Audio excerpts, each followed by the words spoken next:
Welcome to YOUCANIC. Today here in YOUCANIC we have a 2013 Dodge Grand Caravan. We're going to show you where to find your VIN numbers on this vehicle. So to start with, you need to open up the door, and this VIN numbers and the VIN code is located here on the door. A lot of times they're on the A-pillar of the vehicle because doors can get damaged and you may change them out, but this one happens to be right here. And so we have all the information of who made the vehicle. It also tells you where it was made, and the year. And then down here is your VIN code right there.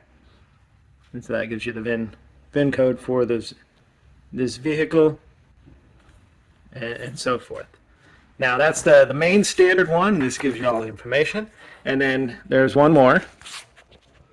This is right here inside the bottom of the windshield, and that's your other one to compare with that one. This is the main one that will always be on a car no matter what, and so that's the VIN number. There can be various others sometimes they're on different components of the vehicles. These happen to be the only two that I have located on this vehicle. Thanks for watching YOUCANIC, where you can be the mechanic.